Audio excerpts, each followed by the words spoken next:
देश एक कृषि प्रधान देश एवं आमर अर्थनैतिक प्रगतिर मेरुदंड हेउछि कृषि।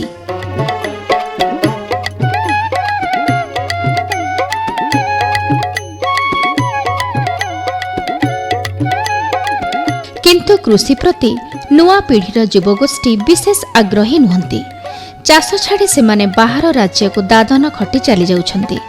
कृषि रे परिश्रम अनुଯାयी रोजगार किंबा सामाजिक मान्यता मिलु नहीं बोली सेमानको भूल धारणा रही आसीछि।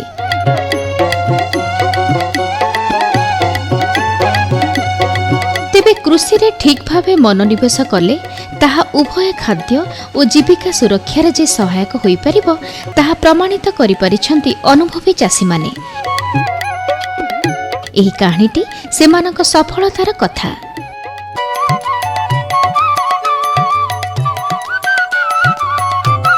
एही कृषि क्षेत्रटी को थरे बुली देखंतु। निश्चित भावरे आपण निजको हजाई देबे एहा भितरे।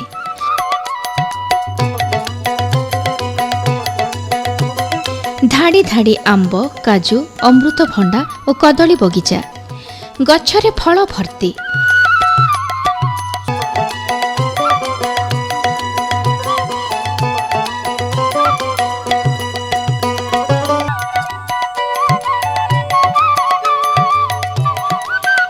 खेत सारा नाना प्रकारर फसल, आलू, कोबी, मूला, टमाटो आदि हरेक किस्मर पनीपरिबा।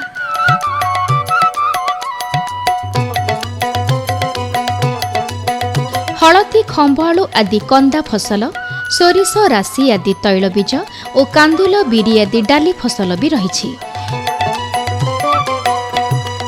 फसल विविधतार सुंदर निदर्शन।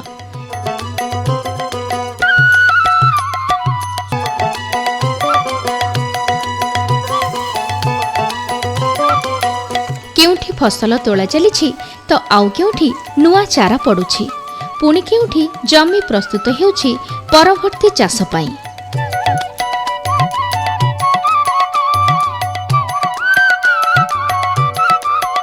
गुटिंगिया रास्ता कड़क लगी रही एही खेतटी 3 जण चाषी बुधिया, अनंत और मदन प्रधानकर।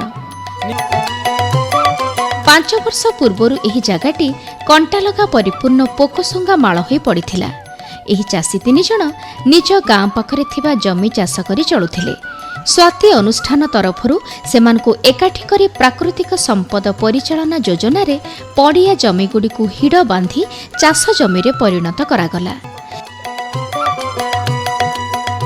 सेठारे पानीर अभाव थिबारु स्वाति सहयोग रे कुओटिए मध्य खोलिले। एहापरे जातीय उद्यान विकास योजना सहायता 1200 आंब और काजू गछ आनी लगाइले। सेठारे कुड़ियाटीए करी निजे रहिबा सह पनीपरिबा चाष कले। चाषरे सेमाने बेस पारंगम थिबारु तांकर परिश्रम रे वर्ष केईटा भितरे जागाटीर रूप बदली गला। नाना फलमूल, पनीपरिबा और फसल रे हसी उठिला।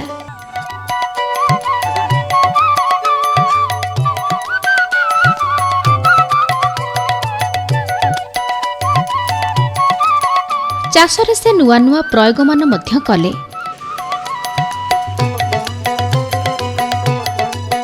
स्वाति कर्मी मानक परामर्श क्रमे रासायनिक सार व्यवहार कमाई जैविक चाष कले। कंपोस्ट खत, गोबर खत आदिर व्यवहार कले।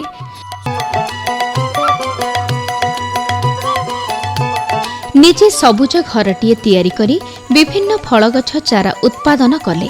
ता सहित गोलाप, गेंडू और रजनीगंधा आदि फूल मध्य चाष कले।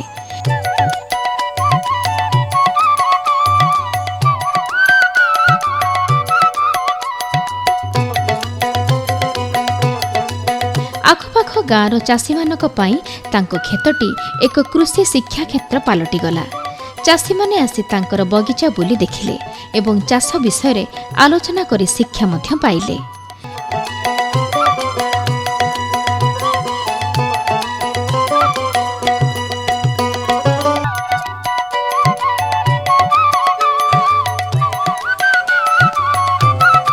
एबे सेही बगीचारू फल ଓ ପନିପରିବାରୁ ବାର୍ଷିକ 2 ଲକ୍ଷ ଟଙ୍କା ପର୍ଯ୍ୟନ୍ତ ରୋଜଗାର ହୋଇପାରୁଛି।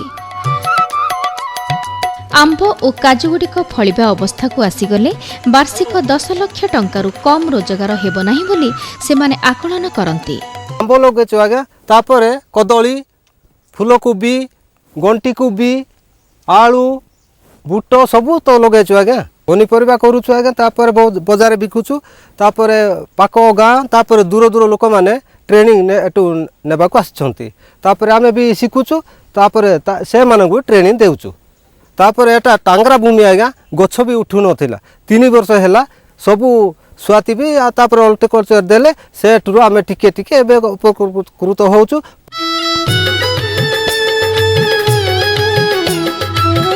ତାଙ୍କର କୃଷିକୁ ଅନୁକରଣ କରି ଅନେକ ଚାଷୀ ସେହିଭଳି ବଗିଚାମାନ କରିବା ଆରମ୍ଭ କଲେଣି। ତାଙ୍କ ବଗିଚାକୁ ଲାଗି ରହିଥିବା ମାଧବ ଓ ରବିଚନ୍ଦ୍ର ଆଦିଙ୍କ ବଗିଚାଟି ମଧ୍ୟ ସେହିଭଳି ଏକ ଉଦାହରଣ। ସ୍ୱାତି ଅନୁଷ୍ଠାନ ପରିଚାଳିତ ଗୋଟିଙ୍ଗିଆର ବିରୁପାକ୍ଷ ଜଳ ବିଭାଜିକା ସମିତି ମାଧ୍ୟମରେ ବୁରୁଦା ସାହିର 14 ଜଣ ଚାଷୀଙ୍କୁ ସଂଗଠିତ କରି ଏହି ବଗିଚାଟି କରାଯାଇଛି। ଆଗରୁ ପଡ଼ିଆ ପଡ଼ିଥିବା ଏହି 10 ଏକର ଜମିରେ ଜମି ଜମା ଉନ୍ନତି କରାଯିବା ସହ ଆମ୍ବ ବଗିଚା କରାଯାଇଛି। ଚାଷୀମାନେ ତା ଭିତରେ ନାନା ପ୍ରକାରର ଅନ୍ତଃ ଫସଲ କରି ବେଶ୍ ରୋଜଗାରକ୍ଷମ ହୋଇପାରୁଛନ୍ତି।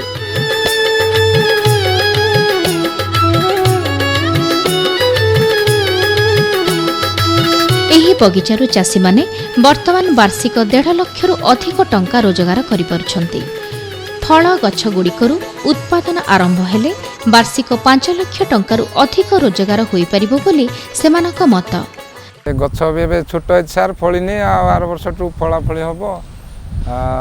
ଭଣ୍ଡା ଲଗାଇଛୁ, ଆଉ କରଣା, ଲେମ୍ବୁ, ଆଉ ସେଇଟା କାଙ୍ଗୁଳ ଫାଙ୍ଗୁଳ, ଆଉ ଟିକେ ଆଉ 8 ବର୍ଷକୁ ଆଉ ଟିକେ ଅଧିକା କରିବୁ, ଆଉ ଟିକେ ଭଲ ହେବ। ଏବେ ସେମାନେ ଏଠାରେ ନିଜର କାମ ମୁତାବକ ବେଶ୍ ରୋଜଗାର ପାଇପାରୁଛନ୍ତି ଏବଂ ଘରେ ଖାଦ୍ୟର କୌଣସି ଅଭାବ ଆଉ ନାହିଁ। ଅଛି ବାଡ଼ି ଅଛି, ତାପରେ ଆମ ପିଲାମାନେ ଏଠି କାମ ଭଲରେ କରୁନାହାନ୍ତି। ଭଲ ଯଦି କରିଥାନ୍ତେ ବୋଲେ ଭଲରେ ଏଠି ପଇସା ପତ୍ର ଆଦାୟ ହୋଇଥାନ୍ତା। ଜମିରେ କାମ ନ କରିକି ବାହାରେ ଖଟୁଛନ୍ତି। ଏଠି ଯଦି କାମ କରିଥାନ୍ତେ ବୋଲେ ବହୁତ ପଇସା ପାଇଥାନ୍ତେ।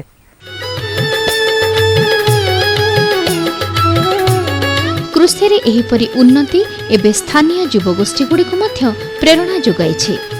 ପ୍ରାକୃତିକ ସମ୍ପଦରେ ଭରପୁର କନ୍ଧମାଳର ଯୁବଗୋଷ୍ଠୀ କୃଷିର ଉନ୍ନତିରେ ମନୋନିବେଶ କଲେ ସେମାନଙ୍କ ଭବିଷ୍ୟତ ଜୀବିକା ସୁରକ୍ଷିତ ହୋଇପାରିବ ବୋଲି ସମ୍ଭାବନାଟିଏ ସୃଷ୍ଟି ହୋଇଛି।